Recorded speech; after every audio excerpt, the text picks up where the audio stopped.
அனைவருக்கும் வணக்கம். நாங்கள் 2 பேரும் ஒருத்தருக்கு ஒருத்தர் பேசிக்கிறது இல்லை அப்படின்னு ஒருத்தர் சொல்கிறாருன்னா என்ன அர்த்தம்? அவங்களுக்குள்ள ஏதோ மனஸ்தாபம் அப்படின்னு அர்த்தம். அல்லது இருவருக்கும் ஒத்து வரவில்லை என்று வைத்துக்கொள்ளலாம். பிடிக்கலைன்னா ஒருத்தருக்கு ஒருத்தர் பேசாமல் இருக்கிறதும் கொஞ்ச நாள் கழித்து 2 பேரும் சமாதானம் ஆகி மறுபடியும் பேசிக்கிறதும் இயல்பானது தான். இது வெளிநபர்களுக்கு பொருந்தும்.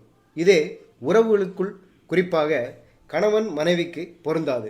எப்படின்னா, கோபம் வந்தால் உடனே ஒருத்தருக்கு ஒருத்தர் அடிச்சுக்கிறதை விட இப்படி பேசாமல் இருந்துடுறது எவ்வளவோ பெட்டர். இப்படி ஒரு வழி இருக்கிறதுனால தான் இன்றைக்கி எவ்வளவோ குடும்பங்கள் ஒரு மாதிரியாக அட்ஜஸ்ட் பண்ணி போய்கிட்டு இருக்கு. கணவன் மனைவிக்குள்ளே கோபம் வந்தால் உடனே கொஞ்ச நாட்களுக்கு ஒருத்தருக்கு ஒருத்தர் பேசிக்காமல் இருந்துடுறது சகஜம். இது நம்ம ஊரில் மட்டும்தான்னு நினைக்காதீங்க, உலகம் பூராவும் உண்டு. நாள் கணக்கில் பேசிக்காமல் இருக்கிறதை பார்த்துருக்கிறோம். சில இடங்களில் ஆண்டு கணக்கில் பேசிக்காமல் இருக்கிறதையும் பார்த்துருக்கிறோம். ஆனால் 50 ஆண்டுகளாக ஒருத்தருக்கு ஒருத்தர் பேசிக்காமல் இருந்த பொன்விழா தம்பதியரை பற்றி கேள்விப்பட்டிருக்கீங்களா? ஐரோப்பிய நாடுகளில் ஒன்றான ஹங்கேரியின் தலைநகர் புடாபெஸ்ட் நகரத்தில் ஹெல்லி என்ற தம்பதியர் தான் இந்த பொன்விழா தம்பதியர். 1866 1889 வரை அவங்களுக்குள்ள ஏதோ ஒரு சச்சரவு ஏற்பட்டிருக்கு. உடனே பேசிக்கிறதை நிறுத்திக்கிட்டாங்க. யார் முதல்ல பேசுகிறாங்க பார்த்துக்கலாம்னு அவங்களுக்குள்ள போட்டி. இப்படியே 50 ஆண்டு ஓடிடுச்சு. பேச்சை தான் நிறுத்திக்கிட்டாங்களே தவிர ஒருத்தரை ஒருத்தர் விட்டு பிரிஞ்சிடலை. இல்லற வாழ்க்கையிலும் எந்த மாற்றமும் இல்லை. 7 குழந்தைகளையும் பெற்றுக்கிட்டாங்க. ஆனால் பேசிக்கிறது மட்டும் இல்லை. இது எப்படி இருக்குது?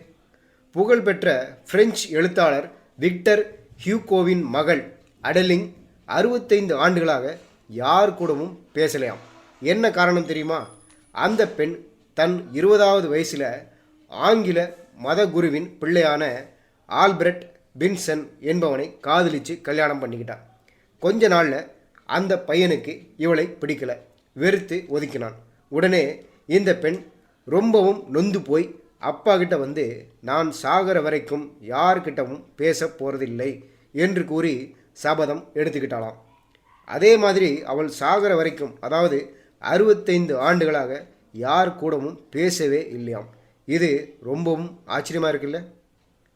அமெரிக்காவில் டென்வர் நகரத்தில் ஹிராம் கில்கோர்னு ஒருத்தர் ஒரு நாள் வேலையிலிருந்து ரொம்பவும் களைச்சு போய் வீட்டுக்கு வந்திருக்கார். வீட்டுக்காரம்மா சாப்பாடு சரியாக தயார் பண்ணி வைக்கலாம். அது மட்டும் இல்லை, அந்த நேரம் அந்த அம்மா துணிகளை துவைச்சிக்கிட்டு இருந்தாங்களாம். அவ்வளவுதான், இவருக்கு கோபம் வந்துட்டுது. உடனே பேச்சை நிறுத்திக்கிட்டார்.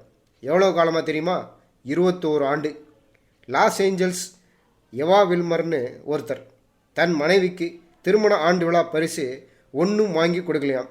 9 ஆண்டு பேச்சு கட்டு. பெல்ஃபாஸ்ட் நகரத்தில் ஜான் டிம்னு ஒருத்தர் 14 ஆண்டு தன் மனைவி கிட்ட பேசலையாம்.